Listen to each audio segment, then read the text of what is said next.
یسوع مسیح کے 11 شاگرد گلیل کے تھے اور 12واں شاگرد یہودا اسکریوتی جس نے یسوع مسیح کو پکڑوایا وہ یہودیہ کا تھا، بقایا سارے شاگرد گلیل کے تھے۔ گلیل کے یہودی ایک صبح سے دوسری صبح تک جو ہے ایک دن مناتے تھے، 24 گھنٹے، اور جو یہودیہ کے اور صدوقی جو فرقہ کے یہودی تھے وہ ایک شام سے دوسری شام تک 24 گھنٹے کا ایک دن کرتے تھے۔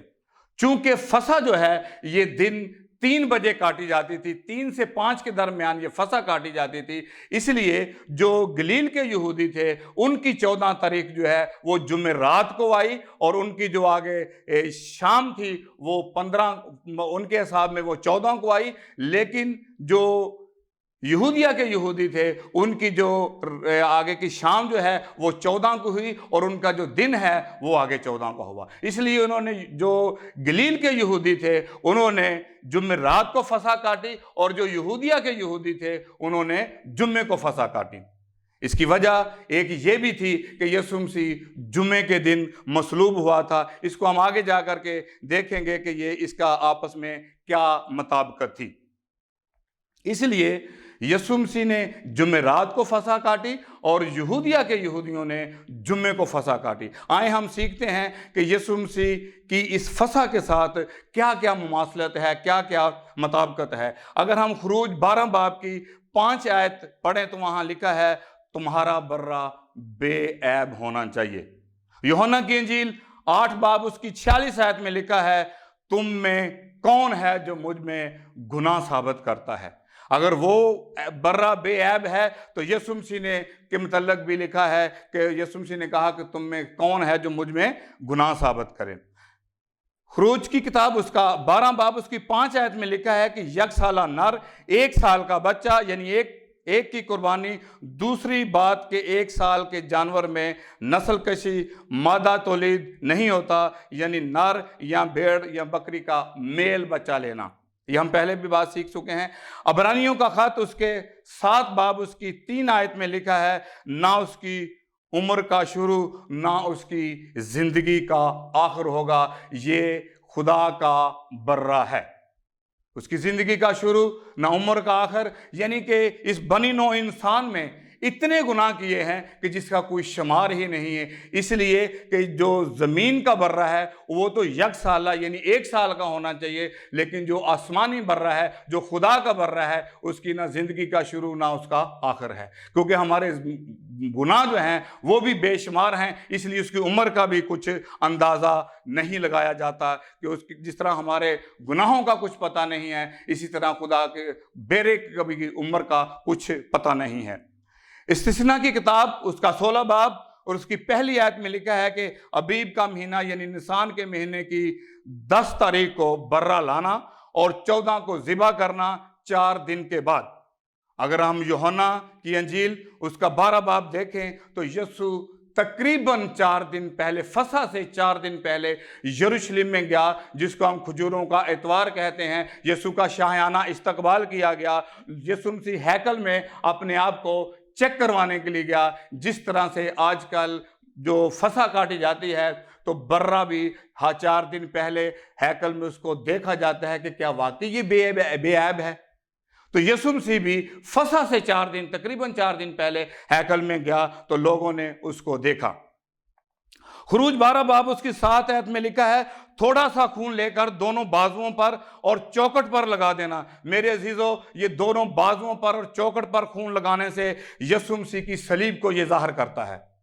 خون یہ یسوع مسیح کے اگر ان تینوں چیزوں کو ملا دیا جائے تو یہ کراس یعنی یسوع مسیح جس کے اوپر مصلوب ہوا یہ اس کو ظاہر کرتا ہے۔ خروج 12 باب اس کی 46 آیت فسح کے برہ کی ہڈی نہ توڑی جائے۔ یوحنا کی انجیل 19 باب اس کی 36 آیت کہ یہ نوشتہ پورا ہو کہ اس کی ہڈی کوئی توڑی نہ جائے۔ یہ مطابقت ہے اس نقلی برہ کی اور اس اصلی برہ کے ساتھ۔ خروج 12 باب اس کی 6 آیت جماعت شام کو اسے ذبح کرے، یعنی 3 سے 5 کے درمیان۔ یہ بڑی غور طلب بات ہے میرے عزیزو۔ متی کی انجیل 27 باب اس کی 45 سے 56 آیت، مرکز کی انجیل 15 باب 33 سے 37 آیت،